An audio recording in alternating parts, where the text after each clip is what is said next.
Welcome to AVS Education. Welcome viewers, this is Anthony Vijay. Today's topic is Introduction to C++ Programming. Let me see the introduction of C++. C++ was developed by Jarny Sustrup in the year of 1979. It is a high-level language, comes under the category of third generation. It is an object-oriented programming language. I will tell you what is object-oriented programming language in the upcoming sessions. And it is very close to hardware. It means the level of abstraction is very low. Okay, it can be used for memory management process also. Let me see the application of C++. C++ has been extensively used for programming language development. Example, C#, Java, JavaScript, PHP, Python. So these languages are based on object-oriented programming. So object-oriented programming was introduced in C++ only. So C++ is a starting point or basement of these languages. So C++ can be used for game development.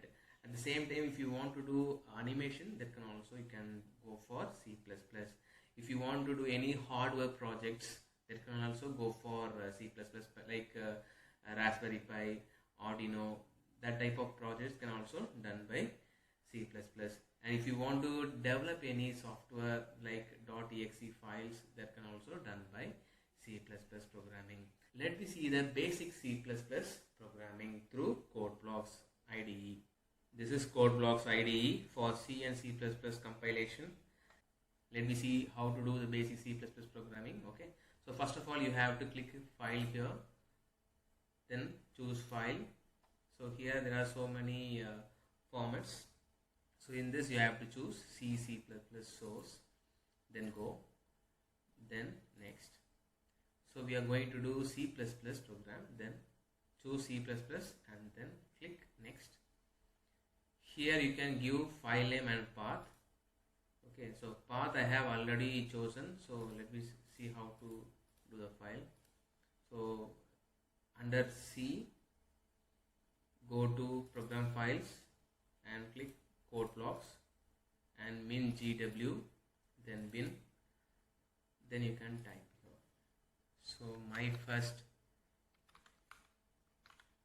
this is my first program, so I am typing my first, then save it. Okay, then click finish. So now the framework is ready for typing. Okay, and let me see the basic C++ program. Okay, so there are so many important parts are there. In that, first one is preprocessor. So preprocessor starts the symbol of hash. Okay, hash include, then IO string. Okay, this is C++. So you have to type IO string. I means input, O means output, stream means communication, how the communication is take place between input and output. Okay, so that is called as IO string. So this is a header file. Okay, so in this header file there are two major functions, that is cin and cout. Okay, so I will tell you one by one. So this is the first line of the program. Okay, so after that, the second line is main function. Okay, so main function supposed to have a written type of int. Okay, then you can type main. So main function is a function, it's supposed to have a written type of int. Okay, don't use void main because every program supposed to return some value. If you use void, it will not return anything. So for every compilation process, some information supposed to acknowledge to operating system. Okay, if you type int as a return type, then every program supposed to give some information to the operating system. This is the easy way. Okay, so then put open and close curly braces like this. Then you can type any operations or computation process inside this main function. So now I am going to tell you how to use cout function here. Okay, so cout function is mainly used for printing values in the console. Okay, so you type cout. Here you can use two less than symbol operator. The name of the less than symbol operator is insertion operator. Okay, so within a double quotes you can type anything. Okay, so if you are typing anything inside this double quotes that will be shown in the console. Okay, so this is my first program. If you are finished typing, you have to end with semicolon, then only the compiler can easily understand. Okay, so now I told you already, if you are having a return type int for main, you have to close with the return statement. Okay, return, you can give any value, so I am giving 0. Not only 0, you can give any numbers. Okay, so this is a way. And the main thing is here, in C++ there's a chance of name collision.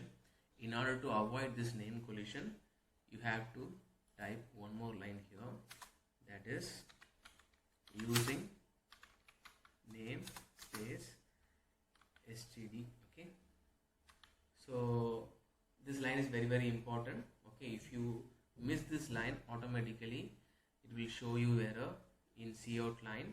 Okay, because cout function can be available in some other library also, so you have to clearly mention which cout to run the code. Okay, so for that purpose you have to mention this using namespace std.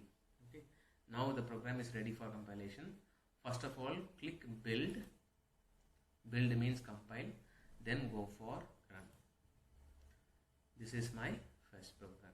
Okay, this is the way you have to.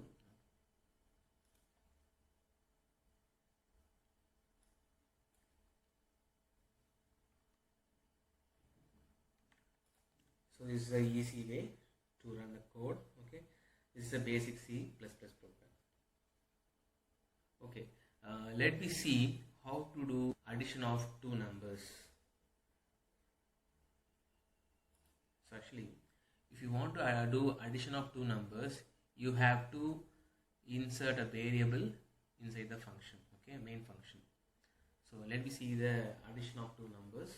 If you want to add two numbers, you have to introduce variables, then you have to mention the equations. Let me see one by one.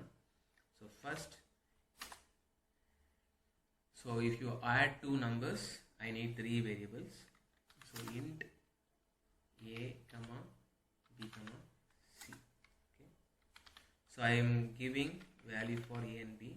So a is equal to 10, b is equal to 20. Okay, c. So three variables I am giving. So what is variables? Variable is a location having a memory to store a value. That's all. Keep in mind. So I am going to give an equation c is equal to a plus b. So here a and b will be added and the value will be stored into c. Okay, now I want to print the value c here. Okay, so you have to type. So for printing purpose, you have to mention cout with the double insertion operator. So here no need to mention within a double quotes because c is a variable. You no need to mention within a double quotes. You can directly use c and semicolon. Okay, if you don't want to print this line, this second cout line, put double slash like this. It means this line is commented. Okay, now you can go for run. Build, then go for run. Okay, you are getting the output is 30. This is the way you go for it. Are you able to understand, right? So you can easily understand this. Okay, let me see how to approach Boolean function in it. Okay, so here I am not going to do any changes in the value of a and b. I'm going to change c only. So put semicolon here.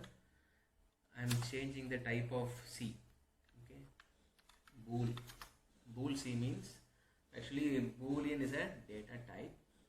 Here a and b is a data type of integer. Okay, it can have only integer values. So c only hold Boolean values. Boolean values means 0 or 1. 0 means false, 1 means true. Okay, so I don't want this equation c is equal to a plus b, so I just put as command line.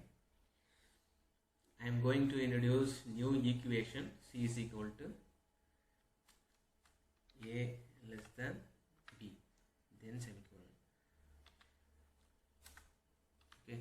Here first of all you have to check a less than b. A is 10, b is 20. So condition is true. Condition true means 1. Okay, so the value of c will be 1.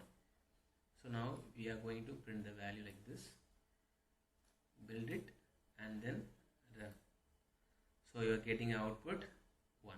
Okay, press enter. So for sometimes I am changing the equation like this. Instead of less than, I am replacing with the greater than symbol.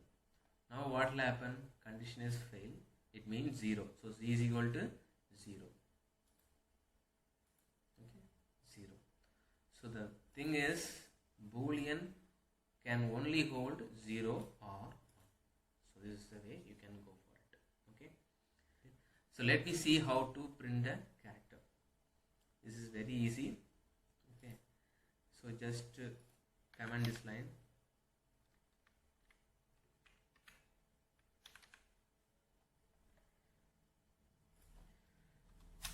So for character you have to type char, then you can give any variable name ch. Okay, ch equal to, so I am giving if it is character you have to mention single quotes only.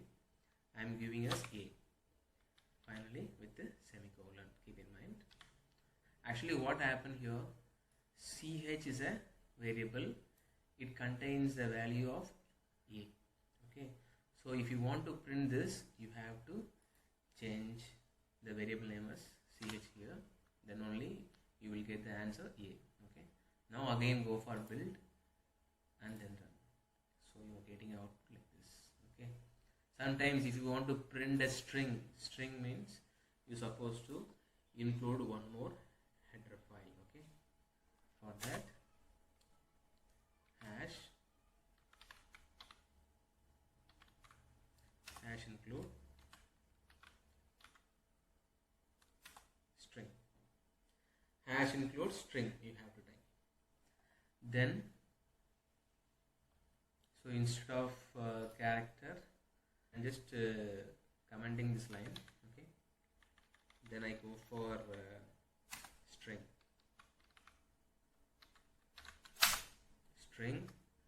I am using the same variable name. Okay, keep in mind.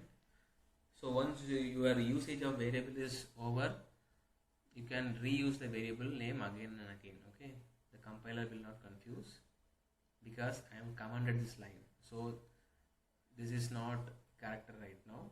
So this is right now, it is a string only. So ch is equal to, so for string you have to mention within a double quotes. Keep in mind, for character you have to type any value within a single quotes. For string you have to type within a double quotes. So I am giving my name Anthony. So finally I have to put semicolon. So build again, run it. You are getting output Anthony. Okay, this is the way. So this is the basic way how to use string, character, boolean, integer. So in the upcoming sessions we will see more concepts in a very detailed manner. Okay, I hope you understand my concepts. Thank you very much for watching. Keep watching my videos. If you like my video, subscribe my channel and press the bell icon for regular updates.